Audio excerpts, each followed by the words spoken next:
Let's look back at Cuphead. It was developed by Studio Moldenhauer, shortened to MDHR, and released in 2017 for the Xbox One. Cuphead is a 2D run and gun in the style of 1930s cartoons. The game can be played as either Cuphead, Mugman, or both in co-op. The player traverses an overworld, fighting bosses and collecting the contracts to pay off their debt to the devil. Let's look back at the developers, the development, and their road to launch. It all starts with two brothers, Chad and Jared Moldenhauer. They made a couple small games in the early 2000s, but nothing was officially published. It wasn't until they saw other indie games starting to explode in popularity, like Super Meat Boy, Braid, and Castle Crashers, that they took as a sign to give it another shot. Some of the games that inspired the development of Cuphead were games that they used to play growing up. They knew it was going to be a run and gun from the start, and this began with their love of games like Gunstar Heroes and Contra. They aimed to make it challenging so it wouldn't hold your hand, just like many of those classic NES and Genesis games. As development went on, the team grew over the years. Chad's wife, Maya, eventually joined to work on inking and as a producer. Christopher Madigan, who is their childhood best friend, was hired as the composer of all the music, and two cousins, Ryan and Tyler Moldenhauer, who would join as a producer and digital painter respectively. Those are just the notable members, but the team was even larger than that, even spanning across US and Canada, as they had to hire some specialized members to work remotely. Cuphead is one of those games that we'll probably never see again, in terms of the process that the team used to keep the art faithful to its inspiration. They aimed to put themselves in that 1930s workflow as well, using basic pencil, paper, and light table. Sticking with that time period, the style of art really allowed them to have the freedom when it came to character movement. Cartoons back then were simplified for drawing, not following traditional anatomy, meaning that their bones or joints did not constrict how they move. Every asset is hand-drawn, frame by frame. Photoshop is really the only modern aspect that they use when creating the art. The assets were imported to Photoshop for the coloring process before entering Unity, the game engine.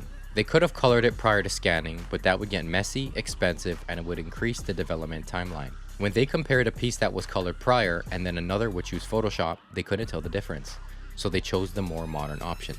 But not with the film grain effect. The game uses real film instead of a digital recreation for the overlay on the gameplay. While all the characters and moving objects were hand-drawn, they used watercolor paintings for the backgrounds. Some of the backgrounds even contained moving or rotating objects. They would create the objects themselves, hand-paint it, and then proceed to film it to use in the game. Cuphead was first shown off in 2013 in the form of a short teaser. Plenty of the early groundwork is still present, including the overworld map and even the boss featured in the video. The teaser ended saying it was coming in 2014. Chad and Jared were the frontrunners of the project, and when it started, that's exactly what it was, a side project.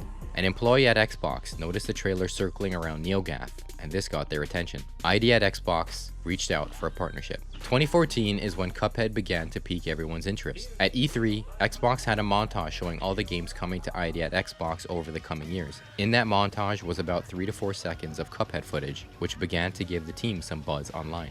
2015, Xbox reached out to Studio MDHR once again to show up at E3 that year and have a full trailer spot in the show. The brothers were on stage at the Xbox press conference to showcase the game coming as an Xbox exclusive. This is when the studio realized how big this can be and that they want to double down to make this the game of their dreams. The trailer ended with a 2016 release window. They decided to quit their full-time jobs and began looking for bank loans and other forms of financial support. The ID team at Xbox stayed out of their way. Aside from scheduling the team to show up at some events to promote the game, Xbox allowed them to work on Cuphead without interfering. This leads into 2016. This is when Studio MDHR decides to go heads down and focus on finishing the game. At this point, it was delayed out of 2016, since the scope of the game just kept increasing. 2017, they showed up at E3 yet again, and this time with a release date that they would end up hitting for September, giving them just over 3 months to finish the game.